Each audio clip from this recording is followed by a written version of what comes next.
ሴቶች ወንድ ሆናችሁ አታቁም፣ ወንድም አትሆኑም። ደግሞ ስለ ወንድ መረዳት አለባችሁ፣ ማወቅ አለባችሁ። ስለ ወንድ የምታውቁት ወንድ ሆናችሁ አይደለም፣ ተምራችሁ ነው፣ ሰምታችሁ ነው። ማፍቀር ይፈልጋሉ ወንዶች። ወንድ ደግሞ ፍቅር ያውቃል ወይ ወንድ ይላሉ ተሰብስበው ፀጉር ቤት ቢያወሩት። ይሄንን በክነ ጥበቡ የሚሰራ ቤት የለም። ውጭ ያሉት በጣም ብልጥ ናቸው። መኪና ያስገዛሉ፣ ቤት ያስገዛሉ። ለምን መሰለሽ?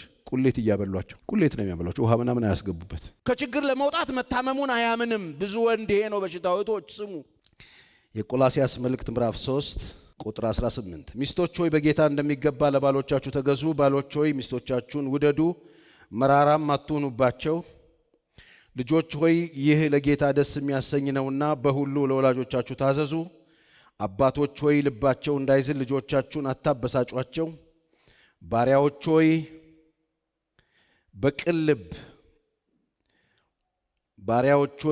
በቅን ልብ ጌታን እየፈራችሁ እንጂ ለሰው ደስ እንደምታሰኙ ለታይታ የምትገዙ ሳትሆኑ በሥጋ ጌቶቻችሁ ለሆኑ በሁሉ ታዘዙ። ለሰው ሳይሆን ለጌታ እንደምታደርጉ የምታደርጉትን ሁሉ በትጋት አድርጉት፣ ከጌታ የርስትን ብድራት እንድትቀበሉ ታውቃላችሁና። የምታገለግሉት ጌታ ክርስቶስ ነውና። የሚበድልም የበደለውን በብድራት ይቀበላል፣ ለሰው ፊትም አድሎ የለም ብሎ የሚገርም ቤት ነው የሚያስቀምጠው። ቤት ነው የምናየው። እዚህ ጋር የምናየው ቤት ነው። አንድ ሙሉ ቤት፣ በደንብ ጥንቅቅ ያለ ቤት፣ ባል ያለበት፣ ሚስት ያለበት፣ ልጆች ያሉበት፣ ሰራተኛ ያለበት ቤት፣ አባት ያለበት ቤት፣ እናት ያለበትን ቤት ነው የምናየው። እና ስለዚህ ቤት ሲናገር ሁሉም ሮል አለው። በቤት ውስጥ ስንኖር ሁላችንም ሮል አለን። አሁን እዚህ ቦታ ላይ ምንድነው የምታወራው ካላችሁኝ፣ ሮላችንን በትክክል መወጣት እንድንችል። ለምሳሌ ሚስቶች የባሎቻቸውን ሮል በትክክል አውቀው እንደገናም ደግሞ የባሎቻቸውን ከለርና ካራክተር ምን እንደሚመስል አውቀው፣ የሚስቶችን ሮል ባሎች አውቀው ሚስቶቻቸው ምን አይነት ባህሪና ምን አይነት ማንነት እንዳላቸው ተረድተው በጣም ቆንጆ ውህድ ያለው ቆንጆ ቤት እንዲኖር ነው። ይህንን ሁሉ የምናደርገው ለምንድን ነው ይለናል። የምታደርጉትን ሁሉ በትጋት አድርጉት፣ ከገባችሁ በኋላ የምታገለግሉት ጌታ ክርስቶስ ስለሆነ ይላል። ለምሳሌ ሚስት ባሏን ሰርቭ ስታደርግ የምታገለግለው ማንን ነው የሚለን? ጌታን ነው። ባል ሚስቱን ሰርቭ ሲያደርግ የሚያገለግለው ማን ነው? ጌታን ነው። የምታደርጉትን ነገር ስታደርጉ ለማን እንደምታደርጉት? ለጌታ እንደምታደርጉት አድርጉት ብሎ ይናገራል። ስለዚህ በዚህ በምናየው ቤት ላይ ለሁሉም ነው ስልጣን የተሰጠው። እንግዲህ ወጣቶች የሆናችሁ ወላጆች ጋር ልጆች ናችሁ። ስለዚህ ልጆች ምን ማድረግ እንዳለባቸው ነው የሚናገረው። ለወላጆቻቸው በሁሉ እንዲታዘዙ ይናገራል። አባት የሆናችሁ ሰዎች ደግሞ ልጆቻችሁን ሳታስቆጡና ሳታስመርሩ አሪፍ አባት እንድትሆኑ፣ አሪፍ ባል እንድትሆኑ። ሚስት ደግሞ የሆናችሁ ሴቶች ደግሞ ምናልባት ዛሬ እንኳን ካላገባችሁ ነገ ስታገቡ ሚስት ትሆናላችሁ። ሚስት ስትሆኑ ምን አይነት ሚስት እንደምትሆኑ፣ ምን አይነት ሚስት በሁሉ ባሎቻቸውን ትሪት የሚያደርጉና የሚንከባከቡ ምርጥ ለባሎቻቸው የሚታዘዙ ሚስቶች እንዲሆኑ። ልጆች ስንሆን አሪፍ ልጆች ሰው ቤት ደግሞ ምንሰራ ኑሯችን ዝቅተኛ ሆኖ በአጋጣሚ ሰው ቤት እየሰራን ያለን ሰዎችም እውቅና ይሰጠናል መጽሐፍ። መርገም ምናምን አይደለም፣ እውቅና ይሰጠዋል። ባሪያዎች የሆናችሁ ሰዎች ካላችሁ ባርነታችሁን አክሴፕት አድርጉትና ስትሰሩ የምትሰሩበት ቦታ ላይ በትጋት አገልግሉ፣ በትጋት ስሩ። በስጋ ጌቶቻችሁ የሆኑትን ለእግዚአብሔር እንደምታደርጉ እግዚአብሔር ፊት እንደምትታዩ አውቃችሁ በደንብ ሰርቭ አድርጉ። ለታይታ ብላችሁ ጌቶቻችሁና አሰሪዎቻችሁ ሲመጡ ጭራ አትጥረጉ፣ በስርዓት ስሩ ብሎ ለሁሉም። እንግዲህ መጽሐፍ ቅዱስ የሚገርም እኮ ነው። ይሄን ስታደርጉ እስከ መቼ ድረስ ነው ሰው ቤት የምሰራው ምናምን አትበሉ። ደስ ብሏችሁ አድርጉ፣ ሐሴት እያደረጋችሁ አድርጉ። ባሎችም እንደዚሁ፣ ሚስቶችም ለሁሉም ይሄን ያድርግና ይሄንን ግን ስታደርጉት የምታደርጉትን ሁሉ ስታደርጉ ለማን ነው የምታደርጉት? በሉልኛ፣ ለጌታ ነው። አያችሁ፣ ይሄን ማወቅ በጣም ነው የሚጠቅም። ለጌታ ነው የምታደርጉት። እዚህ ቦታ ላይ የጀመርኩት ሐሳብ አለ ስለ ወንዶች ስለ ባህሪያቸው በብዙ ጥናቶች የተቀመጡ እውነቶችን። ስለዚህ ሚስቶች ይህንን ስትረዱ፣ ይህን ተረድታችሁ ሰርቭ ማድረጋችሁ፣ ይህን መረዳት ለምን ይጠቅማል ካላችሁ በደንብ ሰውየውን አውቃችሁ ትሪት እንድታደርጉ ይጠቅማችኋል። የወንድም ባህሪ ስትሰሙ መማር አለባችሁ። አልማርም አልሰማህም ቸሬ ካልሽስ ሎሬት ጸጋዬ ገብረመድህን እንዳለው ወይ በሳር ወይ በአሳር ይማራል። አሳርሽን በልተሽ በማዲያ ተጠብሰሽ ትማሪያለሽ። እኔ ነገርኩሽን ከሰማሽ ግን በቀላሉ ሰውየውን አውቀሽው ሽምድድ አድርገሽው ሲምፕሊ ላይፍሽን መምራት ትችያለሽ ማለት ነው። በጣም ብዙዎች እኮ ተቃጥለው የወረዱበት ስለሆነ ነው ይሄን ማወራ። አንዳንዱ መንፈስ ነው የወንድ መንፈስ እያለው የወንድ መንፈስ የሚባል የለም። መንፈስ አይደለም። ወንድን ማወቅ፣ ተፈጥሮን ማወቅ፣ ምን እንደሚወድ ምን እንደሚጠላ። ባለፈው ሳምንት ቶሎ የተወሰኑ ነገሮች ነገራቸው ክብር ይፈልጋል ብያቸዋለሁ። ንግግር ያለ መቋቋም ችግር አለ ወንዶች ጋር። ስለዚህ ምንድነው ስማኝ እንጂ ምናምን አትበሉ፣ አይችልም ወይ ዝም በይኝ የሚል ሰልችቶ ጠልቶሽ ሳይሆን ስለማይችል ነው። በቃ የማይችለውን ነገር ማወቅ ይጠቅማቸዋል። የማይችለውን ነገር ማወቅ ይጠቅማቸዋል። ስለዚህ በጣም የቃላት እንደው ጫና በዝቶባችሁ በጣም የምትጨንቁ ከሆነ ወንድየው ካርድ ሙላላት፣ ዘመድ ጋር እየደወለች ታውራ። ዘመድ የጠፉ ቤተሰቦች ጋር እየደወለች ሰላም ትበል። እንዴት ነው ጋር እየጠራ ደህና ናቸው ወይ እንዴት ናት ልጇ አስወለደችው ይበሉ። አንተ ለጉመ ከዋልክ ግን ታጥቃ የምትጠብቀው አንተ ነው። ስለሆነ ትረሸናለህ። ይሄን ብያለሁ። ሌላው ወንዶች ያላቸው ባህሪ ምንድነው?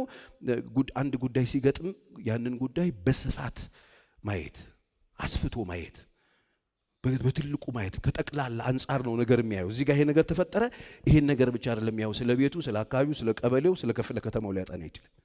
ምንድነው ነገር ማንሳሳት? አንድ ነገር የተነጋገርነው አንተ ግብዳ የምታደርገው ነገሩን ያልኩ ይሄን ነው። ሴቶች ደግሞ በተፈጥሮ ዝርዝር ነው የምታደርጉት፣ ዝርዝሩን ነው የምታወሩት፣ እሱ ድፍኑን ነው የሚያወራው።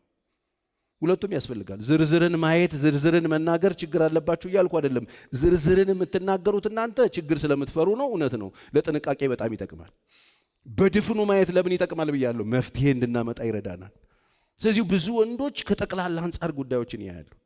ሴቶች ደግሞ እዚች ጋር ያለችው ዝርዝር ቀብቀብ ብቻኛዋን ጨርስ እቺ አይደለችም። ቆይ በዚች ምክንያት ይሄን ካረግነው አሁን ይባክንና ቤቱን ሳንገዛ እንቀራለን ወይ ቤቱን ሳንጨርስ እንቀራለን። ሰውዬው ረጅም ማየት መጥፎ አይደለም። አጫጭሩን ማየት መጥፎ አይደለም። መረዳት ግን በጣም ይጠቅማል። ለዚህ ነው ግራ ግብት የሚላቸው በጊዜ። ወንዱ ደግሞ ብዙ ኖሮ ምንም እንዳልኖረ ሼፍ አድርጎ ወንድሜ ዝም ብለህ እስቲ እስር ቤት 15 ቀን አስቀምጠው። ጥቁሩ አይደለም የሚወጣው ነጩ ነው የሚወጣው ከጉንጩ። በቃ እብድ ነው የሚያደርጉት እንደዚህ የሚያደርጉ ሴቶች። ይሄ ስንት ኪሎ ነው ይለዋል። በኪሎ ነው የገዛሁት። አላስመረክም ይል። ለምን ነው የማስመርቀው? ምርቃት ሲወዱ መርቅ። ለምን ነው ይመርቀው? በኪሎ የምትገዙትን ነገር ለምን ነው የምታስመርቁት እንዴ? የሰው ገንዘብ ነው እኮ እየፈለጋችሁ ያላችሁ። በኪሎ ከሆነ በኪሎ ነው። ኪሎሽን አይተሽ መግዛት መርቅ። እንደዚሁም በእያንዳንዱ ነገር በሚያደርጉት ነገር አድንቁ ሴቶች። መሳሳት ስለምንፈራ ነው የምንጠነቀቀው። ጥንቃቄው ደግሞ በጣም ይንዛዛል። ጊዜ በጣም ስለሚፈልግ ሴቶች ደግሞ ቶሎ በላ እንትን እናርጋ ምናምን ስለሚሉ በዚህ አጣብቀኝ ውስጥ ችግር ይፈጠራል። ስለዚህ የወንዶቹን ባህሪ ማወቅ ለእናንተ በጣም ይጠቅማል። ኦኬ ይሄ ሰው እንደዚህ የሆነበት ምክንያት የዘቶች መርሳት መንፈስ ምናምን አይደለም። አንዳንድ ጊዜ እንትን ሲሉ ቃል ይገባል። ወዲያ ችግር የለም የሚቀጥለው ሳምንት እንትን እናደርጋለን እንዲህ እናደርጋለን። ሂት አዎ እሺ ብላ የምር ትወስዷለች። ብዬ ነበር እንዴ እንትን እንገዛለን ብዬ ነበር እንዴ እንትን ብዬ ነበር እንዴ። የብዙ ወንዶች ችግር ነው ይሄ። የሌለባችሁ ሰዎች ታድላችኋል በጣም። ኔቸርዬ አይገርምም? ግን የኛ ቤት ሰውዬ እኮ ማለት ይሄ ነው ይላሉ አንዳንዶች። ይሄ ነው በቃ ቃል ይገባል አይፈጽም። ልጆቹን እንትን እንወስዳቸዋለን ይላል። እሺ ይላል። ልጆቹ ጋር ተሰማንታ ስንጠብቀው ብዬ ነበር እንዴ ይላል። እንደዚህ ነው። እንደዚህ የሚያብዱ ሴቶች አሉ።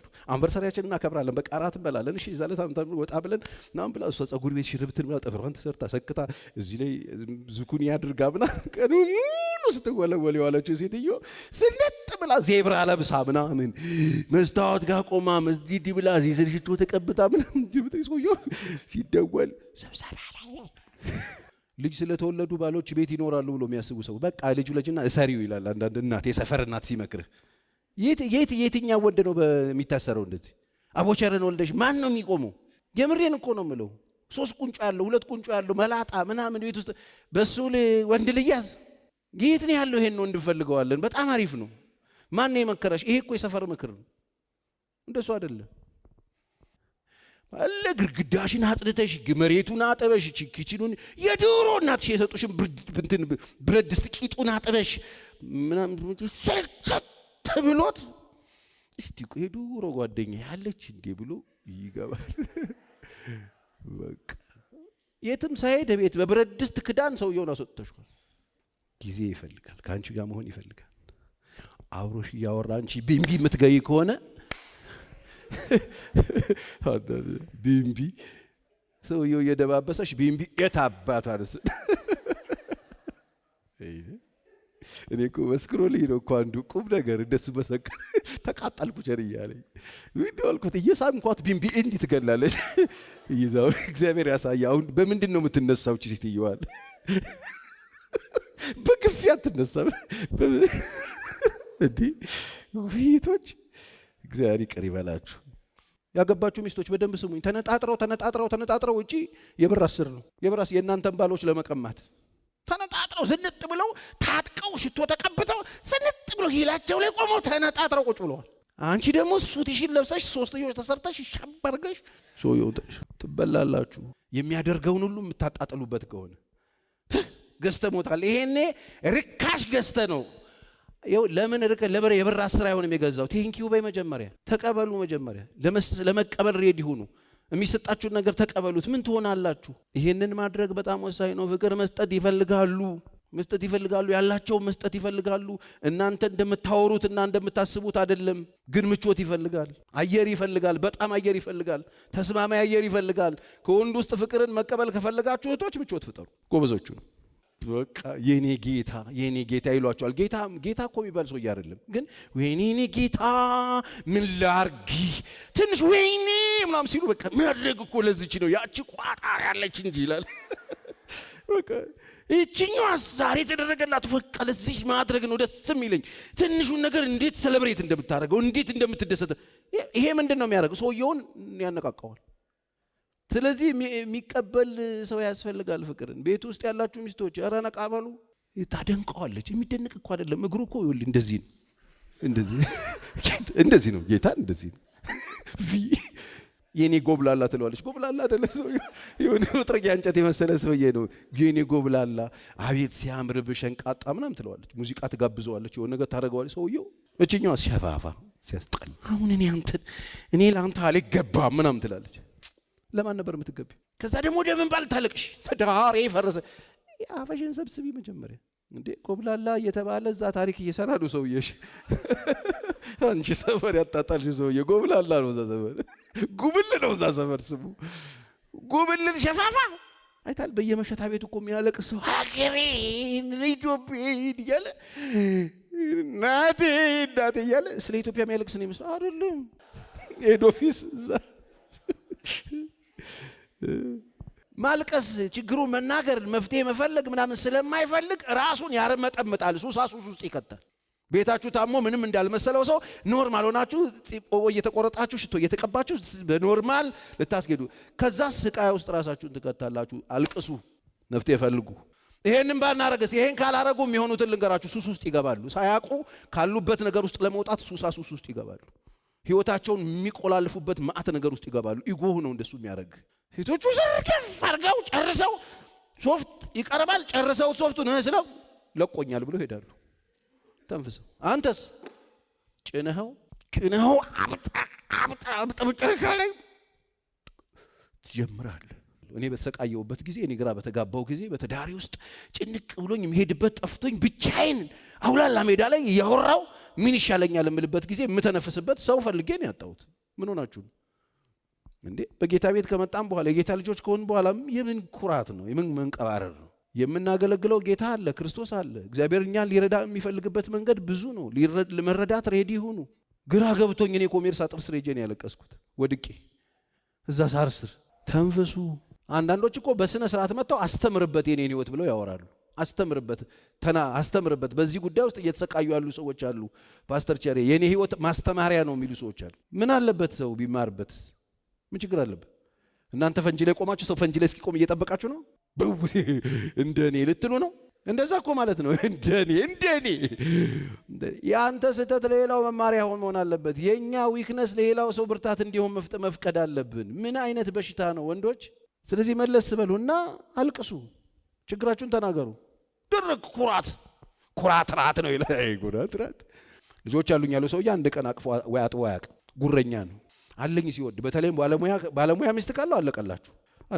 በአንድ ድስት ሁለት አይነት ወጥ ትሰራለች የኔ ሚስት ምናምን እያለ ነው የሚያወራው። አለ አንድ ወንድም እንደሱ ይላል። የኔ ሚስት በአንድ ድስት ሁለት፣ በዚህ በኩል ሽሮ በዚህ በኩል እንትን አለኝ። በጣም ነው የሚወደው። ትዳር አለኝ፣ ልጅ አለኝ። ቤት አለኝ አይደል? የደረሱ ልጆች አሉኝ። እኔ እምላለሁ ደስ ይለኛል፣ ዋጋ ይጨምራል አይደል? ሚስት አለኝ ታማኝ ሆነ በቃ ሚስት አለኝ ብለህ ቀጣይ ሌላ ችግር ውስጥ ማትገባ ከሆነ አሪፍ ነው። ሚስት አለኝ ብለህ ግን ውሽማም ቢኖረኝ ብዙ አይከፋም የምትል ከሆነ እሱ ችግር። ሚስት አለኝ እኮ ዋጋ ለመጨመር ነው። ዋጋቸውን ይጨምርላቸዋል። አንዳንዶች ለዱርዬነት በጣም ነው የሚመቻቸው። ደግሞ ይፈልጋሉ ያገባ ምናምን ማይንዛዛ ላግባሽ ምናምን እያለ ማይንዛዛ ከሆነ በተለይ ቻፓ ምናምን ካለው የሚለቅ ከሆነ ሰውዬ በጣም እንትን ነው የበሰድ ያልጣሉት ዕቁብ ማለት ነው። ያልጣልሽው ዕቁብ ደረሰሽ ይባባላሉ። በደንብ ስሙ። አለኝ አይሰራም። ሌላው ወንዶች የድሮን ነገር መፈለግ አለ። ሲያገባት ሼፒ ከነበረች 8 ቁጥር ምናምን ከነበረች ዳሌ ያላት ከነበረች በጣም ዘናጭ ከነበረች ምናምን ከገባም በኋላ 3 አስወልዶ እሱን ይፈልጋል። ይሄ አባዜ አለ። ይሄንን የሚፈልጉ ስለሆኑ ነው ብዙዎቹ ሹገር ዳዲ የሆኑት። የድሮው ከገባ በኋላ አይኖርም፣ ትንሽ ጊዜ ይቆያል። ውበት ሐሰት ነው የሚለውን ቃል አላነበባችሁትም? እስቲ በሉት አንድ ላይ ጮክ በሉ ነው። ውበት ሐሰት ነው በሉ እስቲ። ደም ግባትም ከንቱ ነው በሉ እስቲ። አዎ እግዚአብሔርን የምትፈራ ሴት ነው የተመሰገነች የሚለው። ወንድሞቼ በደንብ ስሙኝ። ያየኸው ዛሬ በጣም ተከየፈ የደነገጥክበትን ነገር ካገባኸው በኋላ እንደዛው አይቀጥልም። ትንሽ ጊዜ በጣም ጥሩ ነገር ካለህ ጥሩ ከሆነ አኗኗርህ ይገባሃል አይደል? አዎ በጣም ጥሩ ከሆነ ይሰነብት ይሆናል እንጂ አይኖርም።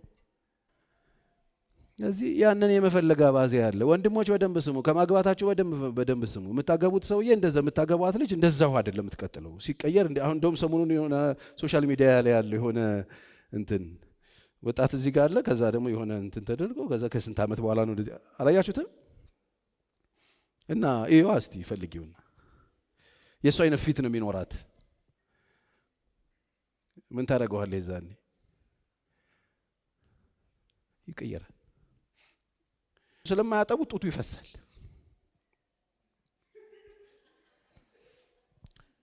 በቃ አንግል ሚስት ይሆኑና ቤት ያበላሻሉ።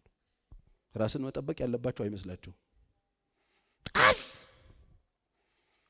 መታጠብ ማቆም መታጠብ እንዴ መች ሳምንት ሆነኝ በኢየሱስ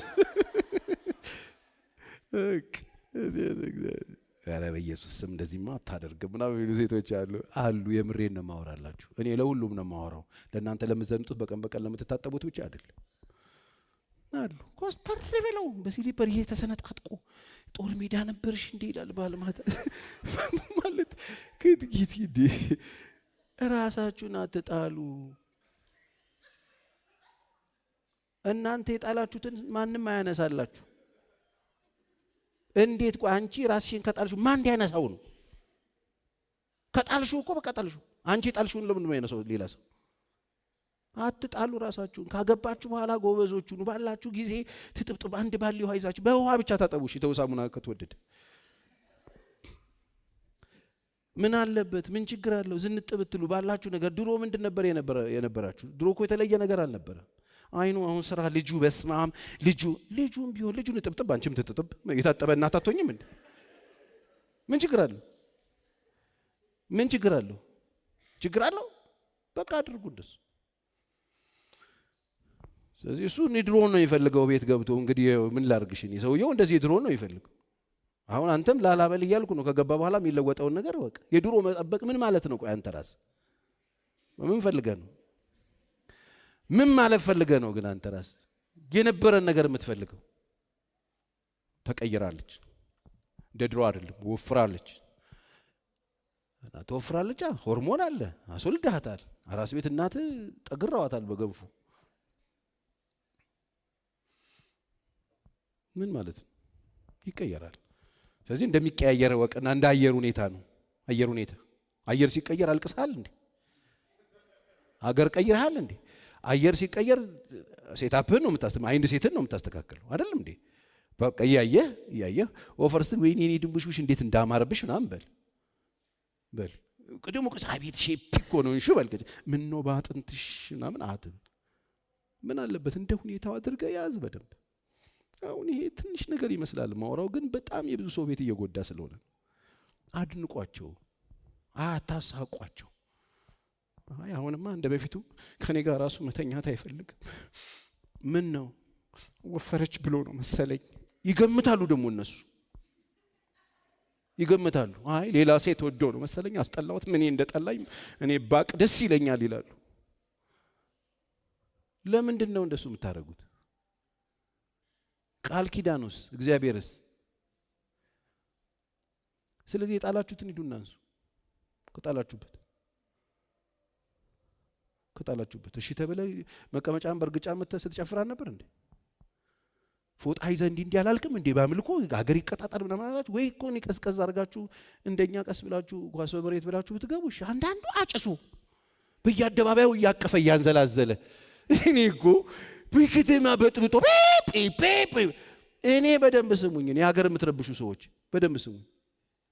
እዚህ ከተማ ላይ እንኳን ይሄ አንተን ጩኸት ጨምረህበት በቂ ጩኸት አለ። እስቲ ላላበልና ግባ። የምታወኩ ሰዎች ነገ የሚጠብቃችሁ ኑሮ ረስታችሁት ነው። እንደውም ሲሆን ረጋ ብለህ እያሰብክ ነው መግባት ያለብህ። አቅልህን ጥለህ ሲሸከሙ አውርዱኝ በል። አውርዱ የምሬድ ተሸክመው ወፌላላ ሲያጫውቱ አትጫወት፣ ወራድ በል፣ ልቀቀኝ በለው። ጎል እንዳገባ ሰው ሲሸከም አንተ አግብተሃል ጎል ለምንድን ነው የምትሸከመኝ በልና ጠይቀው እስቲ። ለምንድን ነው የሚሸከመው? ቆይ ሰውየው እንዴ ወደ ጦር ሜዳ የሚሄድን ሰው ለምንድን ነው የምትሸከመው? ወደ ሰልፍ እንዴ ወደ ከፍተኛ ወደማይመረቅበት በሬሳ ሳጥን ወደሚወጣበት ትምህርት ቤት እየገባ ለምንድን ነው የምትሸከመው? ሰውየውን እያደናበራችሁት እኮ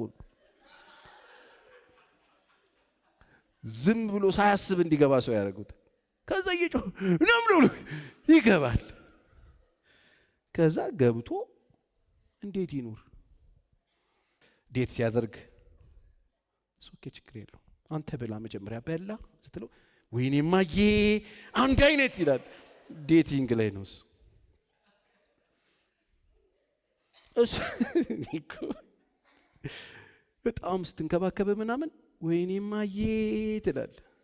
አምጣ እሱን ሸሚዝን ያጥቤው እመጣለሁ ነገ ምናምን ብላ በፌስታል ይዛ ጥብጥብር ትኩስ አድርጋ ሽቶ ቀብጠው ስታመጣ ወይኔ ማሚ በቃ እንደ እናትህ አይተህ ትገባለህ።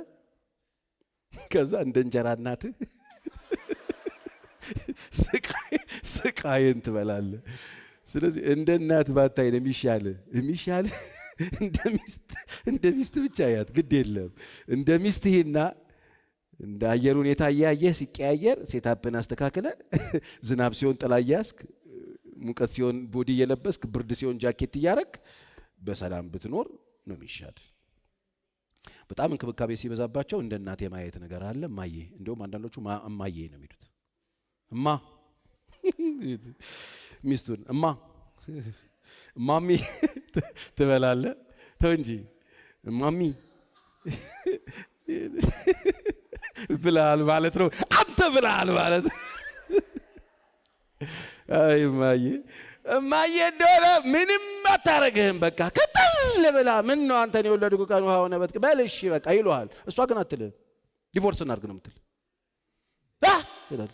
እማ ትላል። እማ የለም ሂድና እናትህ ፈልግ። ስለዚህ ይህንን ማወቁ አይጠቅምም ወይ? ስለዚህ እንደ እናትህ አትይ፣ እንደ ሚስትህ አታቀላቅል፣ አትደባልቅ። እማ ምናምን እማ የለም። ስም ካላት ስሟ ላይ የጨምረህ የሆነ ሃኒ ምናምን ጥሩ ነው። እንደ ፈረንጆቹ ማሬ ማለት ነው አይደል? አዎ ሃኒን ወደ ሃይና እንዳቀየረው እንጂ ሃኒ በጣም ደስ ይላል። ማሬ ምናምን ጥሩ ነው። ሌላ ስም ማውጣት ከፈለጋችሁ በጣም ጥሩ ስም ማውጣት ከፈለጋችሁ እህቶች ሌሊት ነው አሪፍ ስም ማውጣት የሚቻለው። ጥሩ ሰዓት ላይ በስመ አብ ወልድ ሌሊት ማለት አንዳንድ ሰው አንተ አይገባውም። በስመ አብ የሚቀጥለው ሳምንት ይገባቸዋል። በቃ ቆንጆ ሙድ ላይ ስትሆኑ ነው ስም የሚወጣው። በጠራራ ፀሐይ እስቲ ስም አውጪልኝ ሲለት አንተ ነው ደበላ